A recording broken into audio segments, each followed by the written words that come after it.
For calling the police after my sister's in-laws changed my locks? My name is Rachel. I am 32 years old, and I work for a large consulting firm with offices all over the United States and Europe. Many people think my life is exciting, but the reality is quite different. Most of the time I am staring at spreadsheets, reviewing compliance processes, and stuck in very long conference calls where everyone gives their opinion and in the end almost nothing changes. One day I was assigned a 6-month project covering 8 different states, moving between regional offices every few weeks. The company paid for flights, hotels, and a per diem, so it was not a punishment, but being away for 6 months does weigh on you. I live in a house in a quiet suburb just outside of Chicago, one of those colonial-style homes that are not ostentatious but are well-maintained. I bought it 3 years prior. I put time, savings, and love into it. It gave me enormous peace of mind to pull into the driveway, unlock the front door, and feel that this space was mine. That is why, when they told me I would be gone for 6 months, the first thing I thought was that I could not leave the house vacant for that long. I spoke with my parents. My mom, Margaret, and my dad, David, are 58 years old and retired. My mom was a school teacher for many years, and my dad worked as a general contractor. They are good people, the kind who help without thinking. Only sometimes they go too far with that idea that family comes first, even when it is not always true. I also have a younger sister, Danielle. She is 28 and got married about a year ago to Mark. He is a CPA, serious and organized, one of those guys who is always thinking in numbers. He is not a bad person, but he lets himself be led by Danielle a lot. Danielle was always the spoiled one, the social butterfly, the one everyone likes, the one my mom defends even if she does something wrong. I grew up with that dynamic. I accepted it a long time ago, although sometimes it still stings. When I asked my parents to keep an eye on the house while I was away, my mom answered quickly, "Of course, honey, you go with peace of mind. Just leave us a key." I really appreciate it, I told them. I will bring you something nice when I get back. I left them a spare key. I explained the basics. Water the plants, collect the mail so it does not pile up, and run the faucets every now and then to keep the pipes from freezing. The usual tasks. I kept my primary key on my ring. I left. First I flew to Boston. All good. Work, and more work from one city to another. Always the same routine. Review, document, report. About 2 weeks after leaving, my mom called me. "Hello, honey. How are you doing?" "Good. Tired but good. Everything is quiet over here. The house is fine." "That is actually why I am calling you. We have a favor to ask you." When my mom starts like that, I know something is coming. What happened? Do you remember Mark's parents, Danielle's in-laws, Robert and Linda? Yes, I saw them at the wedding. Well, they just moved to the area and are looking for a house, but they say they do not want to waste money on a short-term rental. We were thinking that maybe they could stay a while in your house while they find something. I felt my stomach drop. In my house? Yes, honey, it is temporary. Besides, they are family now. You met them. They look decent, but it is my house. I do not know them that well. Rachel, you would really help us a lot. Danielle is excited about the idea. She says that way she gets along better with her in-laws. I stayed silent for a few seconds. My house was going to be empty. Yes. And at the wedding, they had not seemed unpleasant. I told myself that nothing would happen if it was for a few weeks. It is fine, I accepted in the end. But it has to be temporary. Before I return, they have to be out. Of course, honey. Thank you. Thank you. Not even an hour passed when Danielle called me. Rachel, seriously, thank you. This is going to help me so much with Mark's parents. Just tell them it is for the meantime. I repeated to her. Yes, they are extremely grateful. Then work absorbed me. Between flights, meetings, and reports, I almost did not speak with anyone. The days went by in a weird routine, different hotel rooms, the same fatigue, and text messages from my mom that sometimes I did not even answer because of the time difference. Until a couple of months after I left, I got a call that changed everything. It was my neighbor, Mrs. Higgins, an older lady who lives next door. She is always kind, one of those who greets you with affection and tells you to drive safe as if they really cared. Since I moved in, we got along well. I helped her sometimes with carrying groceries, and she occasionally kept an eye on the house because she knew I lived alone. Before leaving, I had left her my number in case of an emergency. Rachel, it is Mrs. Higgins. Mrs. Higgins, hello. Is everything okay? That is why I am calling, dear. At first, those people who are in your house seemed quiet, but not anymore. There are parties, Rachel. Parties often. I sat up in the hotel bed as if they had thrown cold water on me. Parties? Yes, with music, people, cars parked all over the street. They stay until late, sometimes until dawn. And here in this quiet neighborhood, any noise is heard. Are you sure? Very sure. I did not want to get involved, but it is too much now. I took photos and videos. I sent them to you. As soon as we hung up, my cell phone started vibrating. Videos of my house at night with loud music, people in the driveway, red cups thrown around, trash on the sidewalk, and cars parked blocking the fire hydrant as if it were a fraternity house. In one video you could see several people shouting, pushing each other, and laughing with that attitude of total disregard.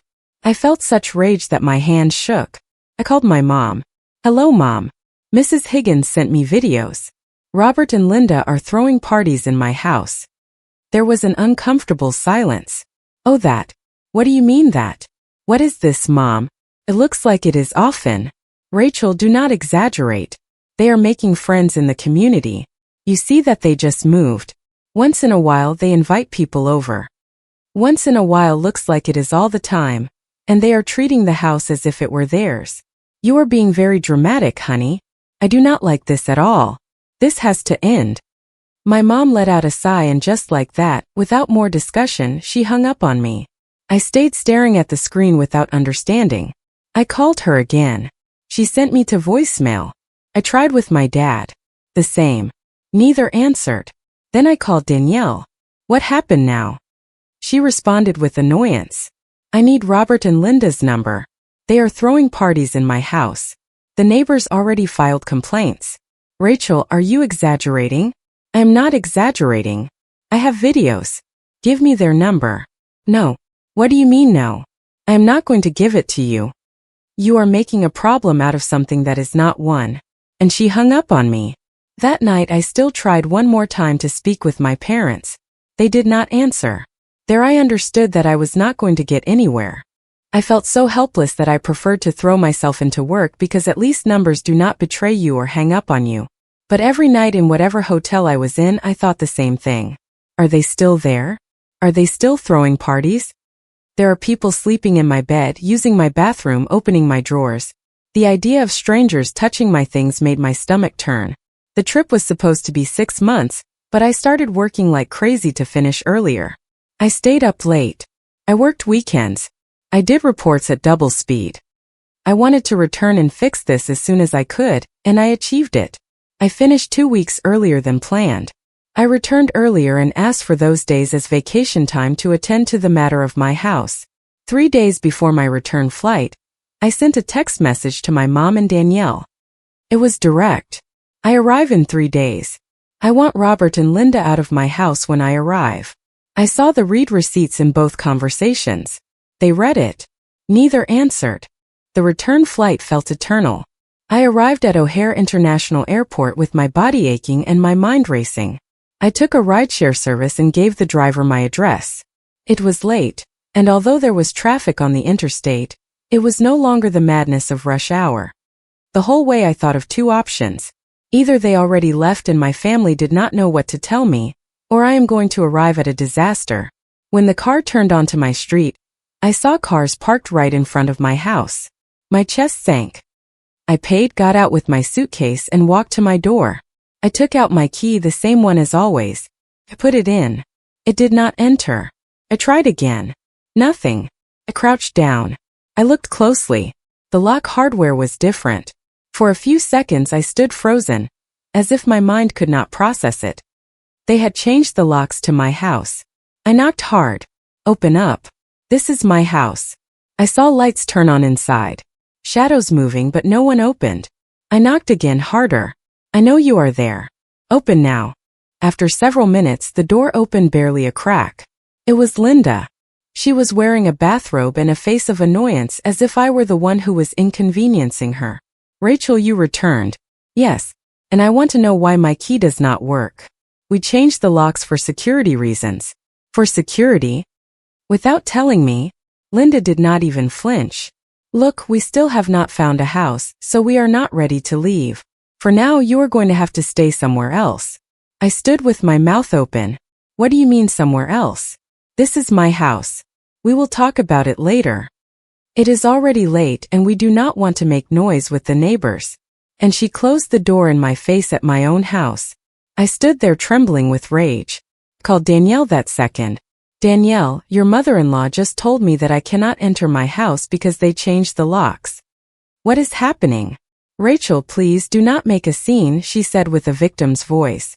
Come to Mom and Dad's house. We have to talk properly. I had no choice. I could not enter and I needed answers. Mrs. Higgins was still awake, so I asked her the favor of storing my suitcase for a while. She was frightened when I explained, but she helped me without hesitation. From there I ordered another rideshare and went to my parents' house a few towns over. Luckily there was not much traffic anymore. And as soon as I entered I felt it was a trap. My mom, my dad, Danielle, and Mark were sitting in the living room with serious faces as if they had rehearsed. What is this? I asked. Why could I not enter my house? Danielle stood up. Sit down, Rachel. No, first tell me what is happening. We met last week, she said. And her tone was like a manager. We had a family meeting. We made decisions. I felt a blow to the stomach. A family meeting without me. Danielle continued. Robert and Linda are going to stay in your house. I laughed. But it was a dry laugh of disbelief. Excuse me. What do you mean they are going to stay?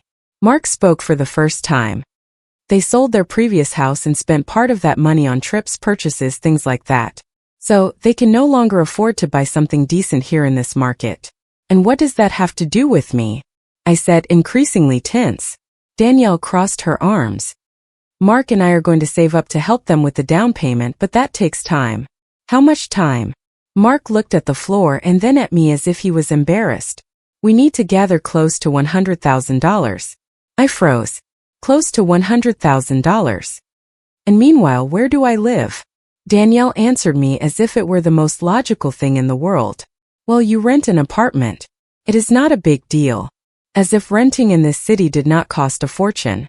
I turned to see my parents, expecting that finally someone would say, Danielle, you are wrong. My dad only nodded his head. It is a reasonable solution, Rachel. It is for the family. My mom finished. It is temporary, my daughter, and besides, do not make us look bad. They are your sisters-in-laws. There I understood everything. It was not a misunderstanding. It was not that they did not know. It was a plan. They got together, decided, and left me out as if my house were not mine. I took a deep breath. I smiled. It was not a nice smile. Okay, I said. I will resolve it. Everyone relaxed suddenly as if I had just accepted the deal. Danielle even smiled at me. I knew you would understand. You are a good sister. I said nothing else. I turned around and walked out. Outside, I ordered another car. On the way I was trembling with rage. I could not believe that my family was doing this to me. They wanted me out of my own house, paying rent, while people who did not even respect me took over everything. I returned to my street and went straight to Mrs. Higgins' house for my suitcase, and because honestly I did not know what to do at that moment. Mrs. Higgins opened the door, and as soon as she saw my face she noticed. Oh child, what happened? Could you enter? They changed the locks, I told her. And my family says that I should rent an apartment and leave them there who knows how long. Mrs. Higgins opened her eyes wide. That is an atrocity. You cannot let them get away with it. I do not plan to, I answered her.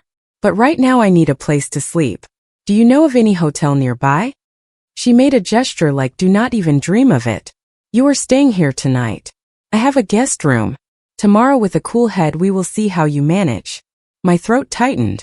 In that disaster she was the only one who was really on my side. She prepared me a tea. We sat in her kitchen and I told her everything. The parties, the videos, my mom hanging up on me, Danielle denying me numbers, the family talk. I went to sleep knowing exactly what I was going to do the next day. At 7 in the morning I was already awake. I still had vacation days available so I could dedicate time to this without rushing. The first thing I did was call the non-emergency police line, though I was ready to dial 911 if things escalated. I explained calmly as best as I could. I am the owner of a house. There are people staying there without my permission. They changed the locks and will not let me in. They asked me for the address and information. They told me they would send a unit for a civil standby. After a while, 2 police officers arrived. I waited for them outside with my heart racing and with my papers ready. The night before, from Mrs. Higgins' house, I printed a copy of the property tax bill and had photos of the deed and receipts with my name on my cell phone. Are you the owner? One asked. Yes. They were there temporarily as guests, but they changed the locks, and yesterday they did not let me enter. The police knocked. They took a while to open. Finally, Robert came out. His face changed when he saw the patrol car. Can we help you, officers? We have a report regarding a conflict at this residence. We need to talk. Robert let them pass, and after a while, Linda came out with a hard face as if she were in charge. They started saying that I had given them permission, that they were family, that they were only taking care of the house. The typical stuff. I pointed at the door. They changed the locks. I did not authorize that. Last night they did not let me enter. One of the police officers checked the lock and turned to look at them. Is it true that you changed the locks? Linda responded quickly. Yes, for security. The policeman stared at her. Ma'am, this house is not yours. You cannot change a lock without authorization from the owner, and neither can you prevent her access. That is an illegal eviction. But we have nowhere to go, said Robert, already with a trembling voice. That is not for the owner to solve, answered the other policeman. Look, we did not come to fight, but if you do not allow the owner to enter and additionally change locks without permission, this can become a criminal matter. If she decides to press charges for trespassing or criminal mischief, it gets complicated. I remained silent, but the message was clear. So what do we do? Asked Linda, clenching her jaw. The most sensible thing is that this very day you hand over access and leave on your own, said the policeman. And if you prevent her entry again or there is another report, she already has elements to file a formal complaint. Do not get into trouble. The 2 asked me to stay alert and left. As soon as they left, I saw Linda take out her cell phone, surely to call Danielle or my mom. A few minutes later my phone started ringing. It was Danielle. I let it ring. I finally entered my house, and I felt like crying from anger. Everything was moved. The furniture changed places. The living room was painted a horrible beige that I would never have chosen. My walls, which before had my paintings, were now full of photos of them. There were stains on the rug, marks in a corner, and the house smelled different, like someone else's perfume and reheated food. What did you do? I said, unable to contain myself. Linda came down the stairs with her arms crossed. It is paint and some photos. It is not a big deal. I looked straight at her. Yes, it is a big deal. If you do not return it to how it was, I am going to sue for damages, and I am also going to proceed regarding the locks. You are not doing me a favor of any kind. For the first time I saw her hesitate. Robert also turned pale. We are going to fix it, he said quickly. We are going to leave it as it was. You better. And do not even think about taking anything that is not yours. They started packing. I did not move from there. I followed them with my gaze the whole time. After an hour I heard voices outside, people arguing, and suddenly the door burst open. My parents, Danielle and Mark entered with furious faces. Rachel, what did you do? Shouted my mom. How can you think of calling the police? They were inside my house and changed the locks, I responded. Of course I called. What did you expect? Danielle came at me with words without touching me. They are my family, you are being selfish. You are ruining everything for them. If you care about them so much, take them to your condo, I answered her. Mark intervened. Our condo is very small. Then find them a bigger one, I said without raising my voice. And you pay for it. But not in my house. My dad tried to get in the middle with that attitude of calm. Rachel, be reasonable. Where do you want them to go? I do not care where. As long as it is not here. Danielle pressed her lips together as if she were going to burst into tears. They spent their money and now they need help. They spent their money on what they wanted, I said. And on top of that, they threw parties here. They treated my house as if it were theirs and denied me entry. That is not asking for help, Danielle. That is abuse. They are going to think my family is very ungrateful, Danielle let out. I looked at her. Maybe you already are. Danielle was left breathless. I took out my cell phone, held it up so everyone could see. You have 1 hour. In 1 hour I want this house empty. If not, I am going straight to the police station to file the complaint, and I will call the officers again so it is on record. You have been warned. We stood looking at each other. A tense silence. Robert and Linda came down with their suitcases. We are ready, said Robert softly. Perfect, I answered. They went out and put their things in the car. My family stayed there without knowing what to do, as if they could not believe that I did not fold. Before leaving, Linda shot me a look that froze me. This does not stay like this, she said, wanting to scare me. I took a deep breath. Yes, it stays like this. They left. My parents, Danielle and Mark, also left behind them without saying anything to me. Not an apology, not a word. They just left as if I were the one who had done something wrong. When the last car turned the corner, I closed the door and locked it. I stayed there in silence, and for the first time in months I breathed properly. That same day I called a locksmith and changed all the locks, all of them. I also ordered a deep cleaning service because I did not want to even feel the trace of those people.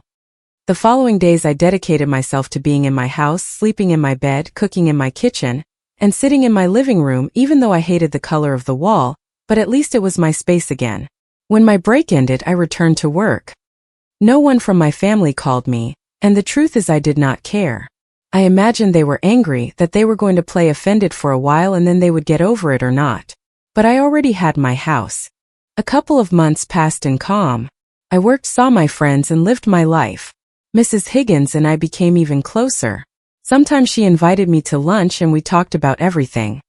One day, while we were drinking coffee, she let out, I still cannot believe that they thought you were going to accept that. Me neither, I told her. But it is behind us now. I really believed it had ended. Until a couple of months after kicking them out, I got a call from my mom. My first impulse was not to answer, but curiosity got the better of me. Well, hello, my daughter, she said with a voice that was too sweet. One of those they use when they want something. Hello, what happened? I wanted us to talk about Robert and Linda's situation. What situation? They are still living with Danielle and Mark. It is very tight, daughter. And Danielle is already tired. It is affecting her relationship. I already knew where this was coming from, but I let her speak. They still haven't gathered the down payment, my mom continued. And well, it is difficult, listen. There was a small pause. We were thinking if you could lend them money. How much? Close to $100,000. I laughed. I could not avoid it. A real laugh of disbelief came out. Mom, are you serious? It is a loan, Rachel. They are family and Danielle needs it. Her marriage. Mom, wait. I interrupted her. Let me understand. They spent their money, got into my house through parties, mistreated it, changed the locks, and told me that I should go rent. And now they want me to lend them close to $100,000. Rachel, do not be like that. With what guarantee? With what backing? If they have no money, please. Danielle is suffering. Then let Danielle and Mark ask for a loan if they want to help them, I said. Or let Robert and Linda work and save. It is not my responsibility. My mom's voice changed. It became harder. You are being selfish. She is your sister. No, Mom. This is not about my sister. It is about them, and I am not going to give them a single dollar. Rachel. Danielle chose to take their side when I asked her for help. She chose to hang up on me. She chose that family meeting where they decided to give away my house. Let her live with what she decided. How can you say that? Because it is true. And you know what else? I am fed up. I am fed up with being treated as if I existed to fix your lives. Rachel, do not say things you will regret. I am not going to regret it, I answered her with a calm voice. I already made my decision. What decision? That I am out. With you, with everyone. My mom stayed silent. You heard, that's it. Do not call me again. Rachel. I hung up on her just like she hung up on me when I asked them to stop the parties. But it was not just that. I went into my contact list and started blocking one by one. My mom, my dad, Danielle, Mark, everyone. I also blocked them on social media. I did not want indirect messages, I did not want, but we are family, and I did not want emotional blackmail. The following weeks were surprisingly calm. No one spoke to me to ask for favors. No one expected me to solve things that did not correspond to me. I focused on my work. I started going out more with friends who did care for me, and at work I did well. They gave me a promotion.